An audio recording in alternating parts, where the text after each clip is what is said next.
आप सभी के दिमाग में काफ़ी सारे क्वेश्चन होंगे अगर आप बिगिनर है और अगर आपने अभी अभी ट्रेडिंग स्टार्ट किया या आप करने जा रहे हो।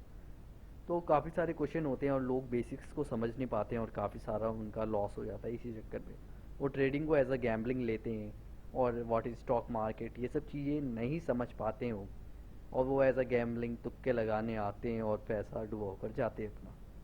तो चलिए एक एक करके इन तीन टर्म को हम समझेंगे। What is stock market, how we can invest in stock market and how to analyse market. और यहीं पर जो एनालिसिस के केस में लोग गलती कर जाते हैं, तो इसलिए एंड तक आप पूरी वीडियो देखना ताकि मैं आपको एनालिसिस पूरा समझा सकूं, क्योंकि एनालिसिस के केस में काफ़ी सारे लोग सही से समझ नहीं पाते और ये चीज़ें मुझे पता नहीं थी बेसिक्स जब मैं बिगिनर था, तो मेरा काफ़ी सारा लॉस हुआ था। तो मैं नहीं चाहता कि सेम आपका भी वही लॉस हो, तो इसलिए मैं ये टर्म जो कि मैंने बाद में सीखी थी वो मैं आज आपको आपके बिगिनर लेवल पे समझाने जा रहा हूँ। तो एनालिसिस का टर्म पूरा मैं आपको आज अच्छे से समझाऊंगा। तो आई होप आप पूरा एंड तक वीडियो देखोगे। तो स्टार्ट करते हैं स्टॉक मार्केट से। What is stock market?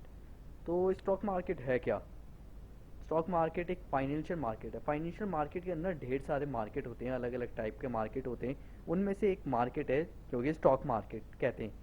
तो फाइनेंशियल मार्केट क्या है? फाइनेंशियल मार्केट ऐसा मार्केट है जहाँ लोग ट्रेड करते हैं। तो क्या हम ऐसा कह सकते हैं कि स्टॉक मार्केट एक ऐसा मार्केट है जहाँ पर हम बाय एंड सेल करते हैं स्टॉक का? सिंपल टर्म है, कोई डाउट नहीं। ठीक है।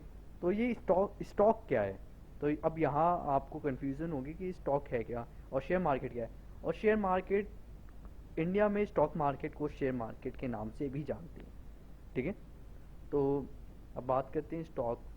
स्टॉक है क्या? स्टॉक, यहाँ पर काफ़ी सारे लोग इस टर्म को गलत समझ जाते हैं और कन्फ्यूजन होती है उन्हें काफ़ी सारी। तो स्टॉक है क्या? स्टॉक, अगर हम वहाँ पर बाय एंड सेल कर रहे हैं किस चीज़ का? स्टॉक का। तो यहाँ पर स्टॉक एक general term, as a general term मैं समझा रहा हूँ। तो यहाँ पर is a general term use to describe the ownership और सर्टिफिकेट ऑफ एनी कंपनी। इसे एग्जाम्पल के थ्रू लेते हैं। यहाँ पर आप देख सकते हैं कि कैपिटल, अगर आपके पास एक कैपिटल है जो कि आप किसी ब्रोकर के थ्रू कंपनी को दे रहे हो। ठीक है। कंपनी को जा रहा है किसी ब्रोकर के थ्रू, जैसे कि ज़ेरोधा ये सब हो गए, वो आगे बात मैं अभी करूँगा। और वो कंपनी आपको ऑनरशिप प्रोवाइड कर रही है शेयर के फॉर्म में। सिंपल टर्म, कोई कंफ्यूजन नहीं, कोई डाउट नहीं। ठीक है। ऑनरशिप आपको मिल रही है शेयर्स के फॉर्म में। कंपनी हमेशा ऑनरशिप आपको जो भी प्रोवाइड करेगी, जितना भी आपने इन्वेस्ट किया है वो शेयर्स के फॉर्म में आपको प्रोवाइड करेगी। ठीक है। और ये सब किसके थ्रू होगा? ये होगा ब्रोकर के थ्रू। ठीक है। तो स्टॉक होल्डर होता क्या है? काफ़ी सारे लोग यहाँ पे भी कंफ्यूज हो जाते हैं। स्टॉक होल्डर होता क्या?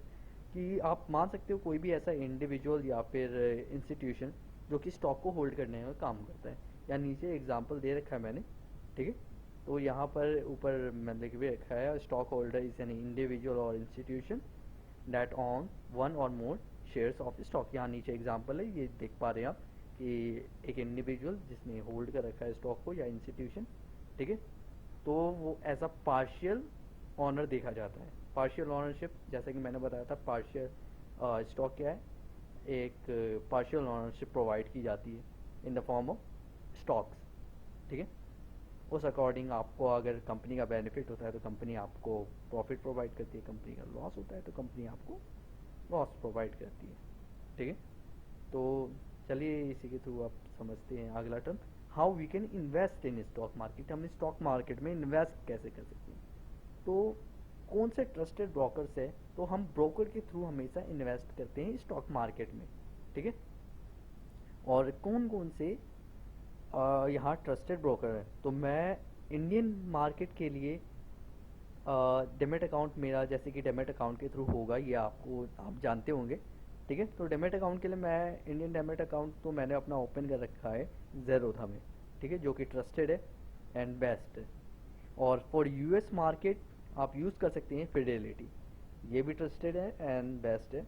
तो मैं ये दोनों आपको रिकमेंड करूँगा। अगर आप इंडियन मार्केट में ट्रेड करते हैं तो ज़ेरोधा आप बेशक जा सकते हैं ज़ेरोधा के लिए, और फॉर यूएस मार्केट आप फिडेलिटी के लिए जा सकते हैं। दोनों ही बेस्ट मार्केट है अपनी अपनी जगह, डिपेंड करता है आप कौन से मार्केट में ट्रेड करते हो। ठीक है। अब बात करते हैं एनालिसिस के बारे में। तो यहाँ पर दो टाइप के एनालिसिस होते हैं। एक होता है आपका फंडामेंटल एनालिसिस, ठीक है, और दूसरा होता है आपका टेक्निकल एनालिसिस। तो यहाँ पर लोग एनालिसिस के टर्म में काफ़ी सारी गलतियाँ कर जाते हैं, काफ़ी लोगों को पता नहीं होता फंडामेंटल एंड टेक्निकल एनालिसिस है क्या।